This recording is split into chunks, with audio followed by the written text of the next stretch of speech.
Hi everyone, myself Rekha, Department of Mathematics, Assistant Professor, Department of Mathematics, Dr.SNSRCAS, College of Arts and Science.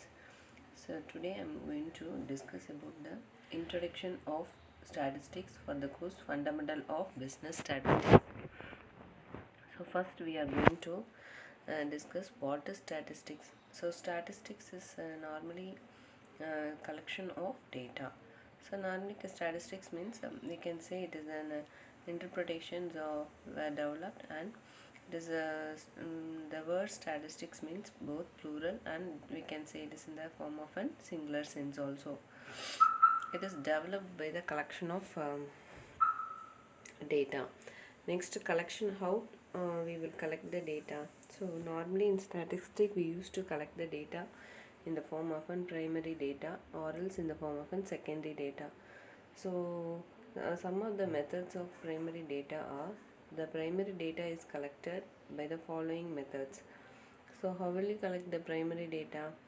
uh, we can collect the primary data in the form of a direct personal interviews or else an indirect oral interviews, or you can collect by informations from the correspondent, mail, questionnaire method, or schedule sent to the enumerators.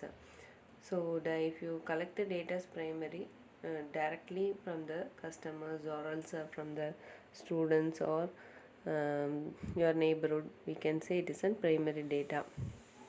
So during the corona time we used to collect the data, how many patients are affected, so on. So these contents are nothing but an primary data. And whereas the secondary data is nothing but secondary data means we used to collect the data and it is not published in the form of a source, or else we can either unpublished sources we used to say as a secondary data. So there are the two forms of collection of data: one is primary and another one is secondary data.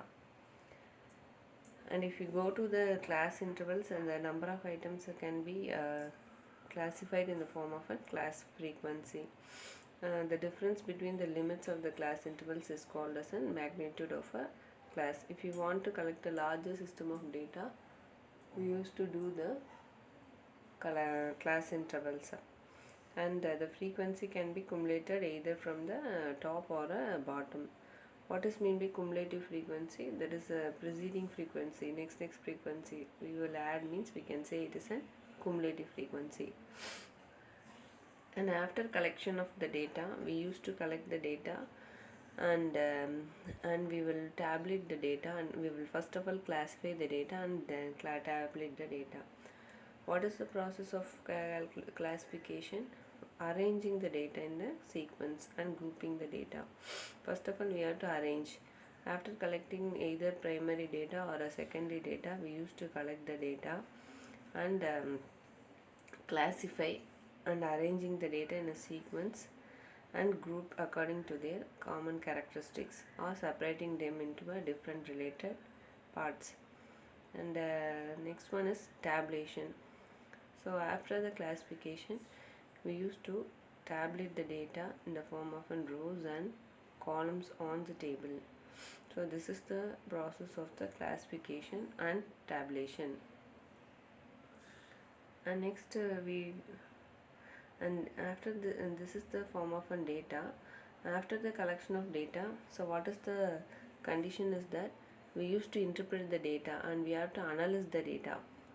So these are the concepts behind the introduction of the data. So once again I am recapping the whole sentence. First, what is mean by statistics? Statistics means collection of data. And next one is method of collection of data. One is primary and next one is secondary. And after primary data is nothing but directly collecting the data. Secondary data is normally unpublished. After that we will use to classify and tabulate. So after the classification, we used to start the interpretation and analyze the method. So there are some of the two types of measures are there. One is measures of central tendency and another one is measures of dispersion. So using this method, we used to collect the data and we analyze and interpret the data. Finally, we will find the average for this problem. And this is the main concepts of the statistics. Okay, thank you.